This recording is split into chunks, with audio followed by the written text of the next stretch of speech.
मुनि सुशीलता आपन करनी,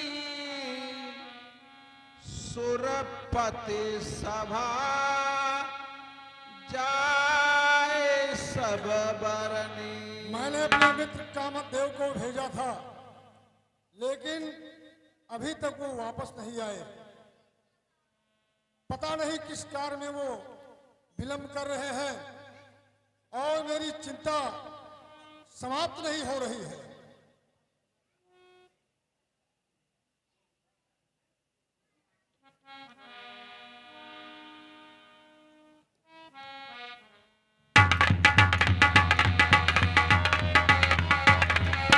मित्र, कहो मित्र कामदेव।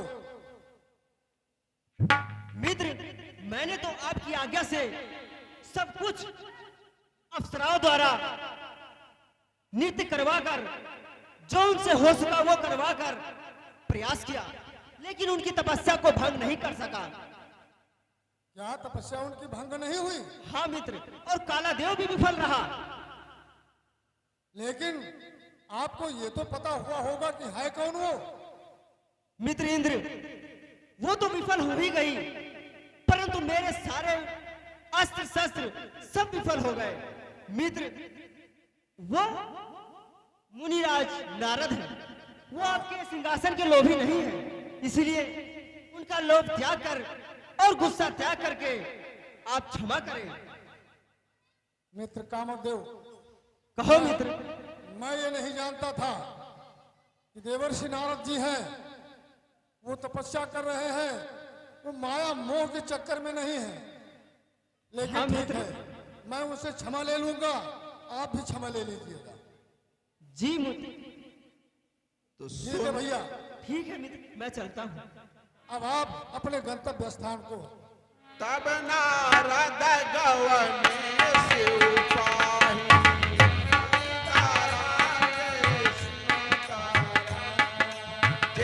नाथ के कैलाश पर अब चल करके अपने ईश्वर महत्व का सारा व्याख्यान मैं भोलेनाथ को सुनाऊंगा और बताऊंगा कि आज मैंने कामदेव पर विजय प्राप्त कर दिया।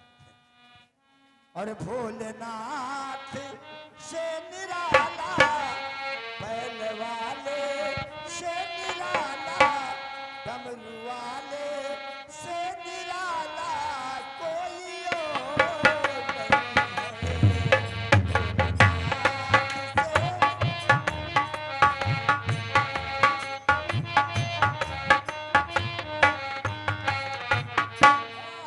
भोलेनाथ से निराला, बैल वाले से निराला, डमरू वाले से निराला कोई और नहीं है। भोलेनाथ से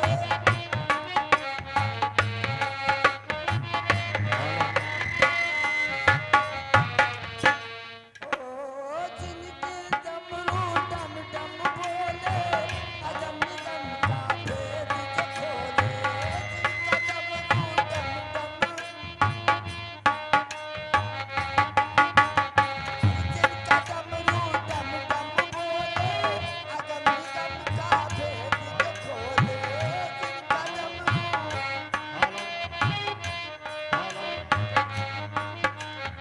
ऐसा ज्योति जगाने वाला और नहीं है।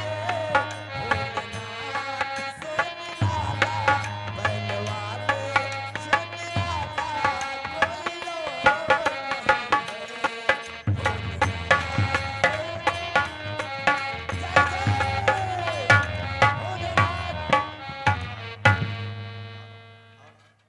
है। पुत्र नारद, हाँ भोलेनाथ, कहो आज इस कैलाश की तरफ तुम्हारा आना कैसे हो गया? अरे जो बात मैं चाहता था वही भोलेनाथ आपने पूछ लिया। आज बहुत प्रसन्नचित है। हाँ भोलेनाथ, आखिर आपके चरणों में पड़ करके मुझे बहुत प्रसन्नता मिल रही है। आखिर इसका मैं कारण जान सकता हूँ? आप इतने प्रसन्न क्यों हैं? अवश्य, मैं अपने प्रसन्नता का कारण आपको अवश्य बताऊंगा। हे भोलेनाथ, एक दिन की बात थी कि मैं स्वर्गपुरी में भ्रमण कर रहा था, वहां हमें आनंद नहीं आ रहा था। मैंने सोचा चलकर मृतलोक का भ्रमण करूं। वहां जाकर के देखा तो हिमालय पहाड़ से निकली हुई सुरसरी के रमणीक स्थान को देखकर मेरा मन विभोर विभोर कर गया कि मैं कुछ दिनों के लिए अपने भगवान के चरणों में तपस्या में लीन हो जाऊं। फिर तुमने क्या किया? तपस्या करना शुरू कर दिया और मेरी तपस्या को देखकर देवराज इंद्र का सिंहासन हिलने लगा और वो डर गया। भोलेनाथ, अब ये न पूछो, कुछ कहा नहीं जाता। फिर उसने मेरी तपस्या भंग करने के लिए कामदेव के साथ उर्वशी, मेनका, रंभा आदि आदि परियों को मेरी तपस्या भंग करने के लिए भेज दिया। अब हुआ क्या कि वहां कामदेव ने बसंत ऋतु का निर्माण कर दिया और ये सब नाच गाना से हमें प्रफुल्लित करना चाहती थी। लेकिन हे भोलेनाथ, आपके चरणों का प्रताप था कि मैंने उनकी एक नहीं चलने दिया और कामदेव पर मैंने विजय प्राप्त कर लिया। भोलेनाथ, विजय प्राप्त कर लिया। वाह पुत्र,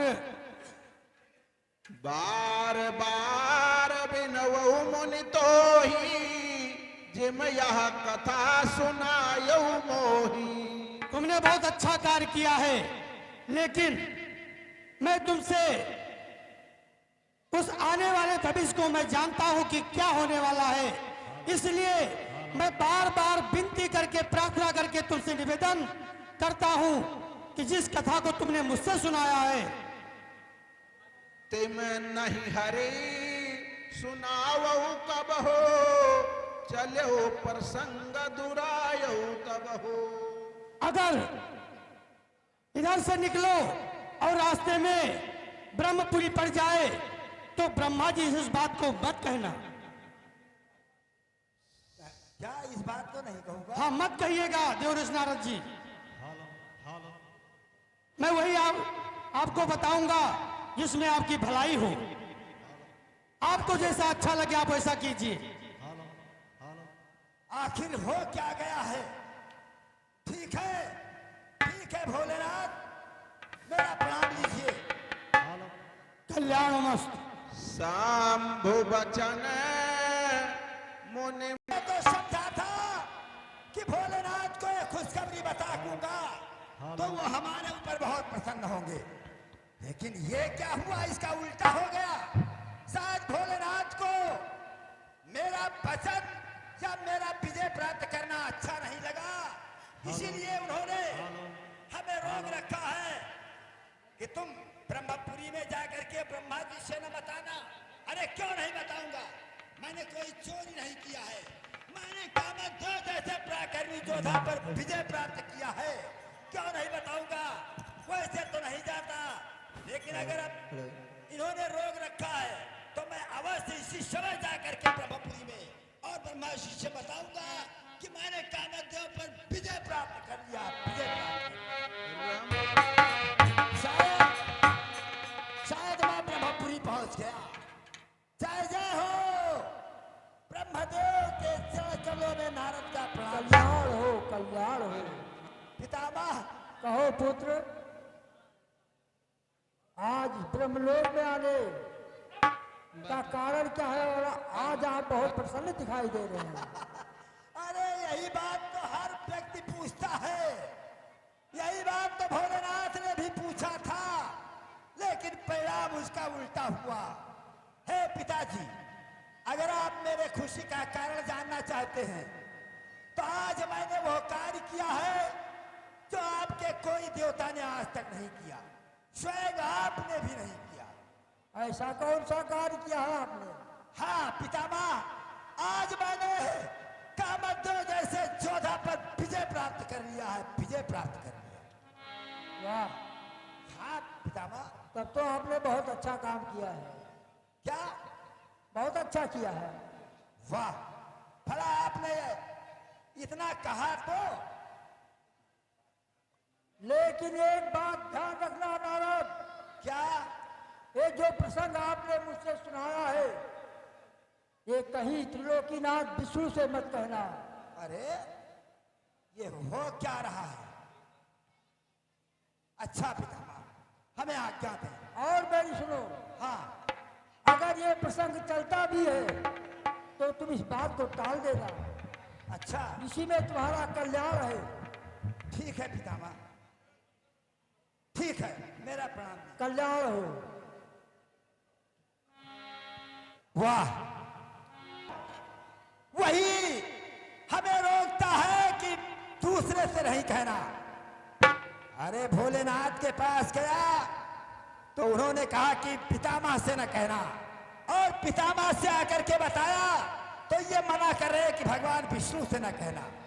क्यों नहीं कहूंगा, मैं अवश्य अपनी बात को कहूंगा। मैंने पराक्रमी योद्धा पर विजय प्राप्त किया है, कोई ऐसे वैसे पर नहीं। जिस कामदेव पर स्वयं मेरे पिता ब्रह्मा जी ने भी विजय प्राप्त नहीं किया, उस कामदेव पर मैंने विजय प्राप्त किया और मैं ना कहूं, ये हो नहीं सकता है। हम इसी समय बैकुंठपुरी में जाकर के और अपने भगवान का दर्शन करने के तत्पश्चात ये बात अवश्य बताऊंगा। लेकिन हमें चलने में देर हो जाएगी, इसलिए मैं भगवान को अवश्य प्रश्न करूंगा और वहां जाकर के उन्हें अपनी बातें अवश्य बताऊंगा। कर्पूर गौरम करुणावतारम संसार सारम भुजगेंद्रहारम सदा वसन्ते हृदयारविंदे भवम भवानी सहितम नमामि। जय जय हो त्रिलोकीनाथ की जय हो। भगवान, आपके चरणों में देव ऋषि नारद का प्रणाम स्वीकार हो। कल्याण हो ऋषिराज। हर से मिले उठे रमान के बैठे आसन ऋषि प्रभु, समेता। हमारा स्थान आपके बराबर का नहीं, हमारा स्थान आपके चरणों में है। आप अपना स्थान ग्रहण करें और हमें अपना स्थान ग्रहण करने दें। तो बैठे आसन ऋषि समेता।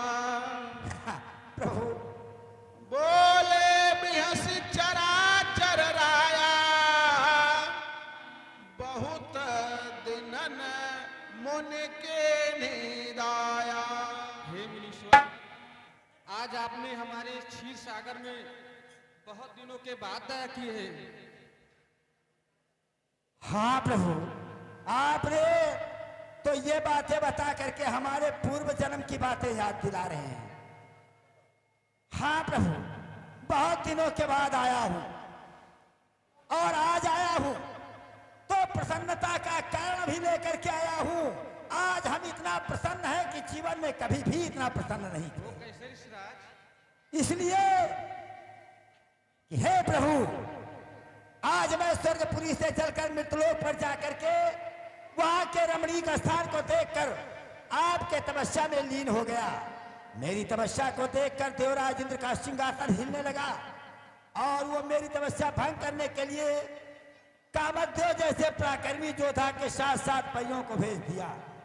लेकिन आपके चरणों का प्रताप था कि मैंने उन लोगों का एक नहीं चलने दिया और मैंने कामदेव पर विजय प्राप्त कर लिया। प्रभु, विजय प्राप्त कर लिया।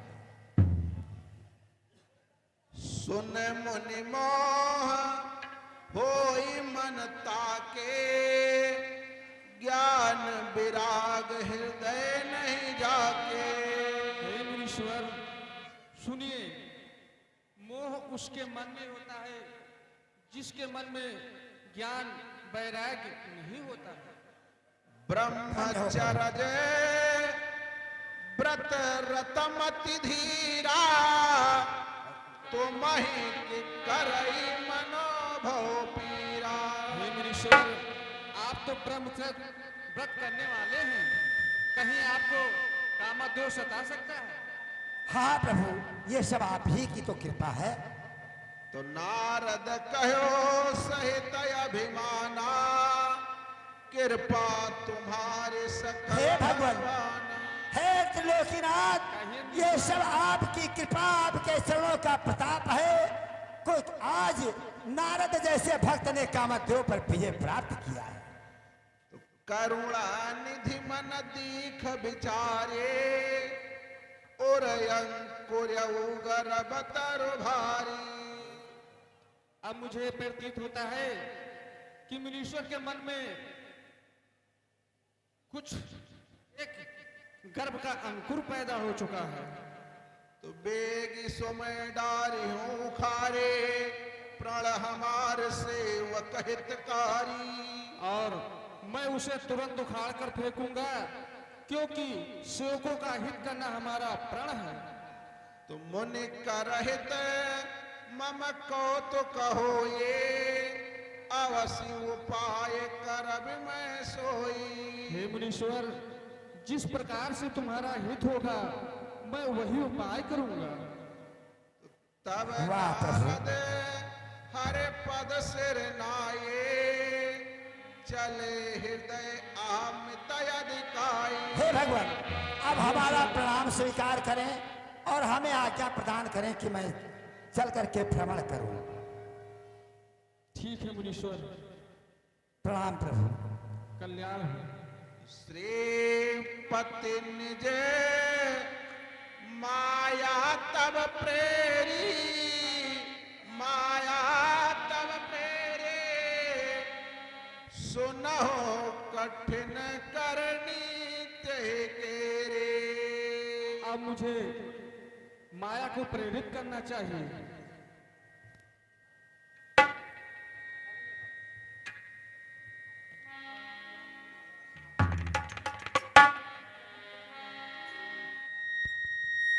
महाराज, हमारे लिए क्या क्या है? सुनहो कठिन करनी तेरे। हे माया, जो मैं कहता हूं उसे ध्यान से सुनो। बिरचऊ मगमहु नगर त्यहि, सत योजन विस्तार। सिरे निवास पुरते अधिक, रचना विविध प्रकार। हे माया, 400 कोस के दूरी पर एक नगर ऐसा रचाओ कि ये हमारे क्षीर सागर से भी अत्यधिक सुंदर हो। तो बस है नगर सुंदर नर नारी, जनु बहु मन सिज रत तनु धारे। और उस नगर में ऐसे मनुष्य हों और स्त्रियां हों कि जैसे अत्यधिक आदमी मनुष्य के समान हो। तो ते पुरा बसे सेलन धराजा, अगणित है गए सेन समाजा। और वहां का राजा शील निधि नाम का हो, जिसके यहाँ असंख्य हाथे और घोड़ी हो। तो विश्व मोहिनी तासु कुमारी, सिरे विमोह जिस रूप निहारे। और उसके यहाँ विश्व मोहिनी नाम की एक कन्या हो, जिसका रूप देखकर मोहित हो जाए। स्वय हरि माया सब गुण खानी, शोभा तासु की जाय बखानी। और वहाँ की शोभा पालन कैसे किया जा सकता है? करई स्वयंवर सो नृपबाला, आए तहाँ अगणित महिपाला। हे माया, वो राजा अपने वही कन्यावती का स्वयंवर करे और वहां से अनेक राजाओं, अनेक देशों से राजा आए। तो मुनि कौतुकी, ठीक है, जैसे आप राम मुनि कौतुके नगर त्यहि गयऊ।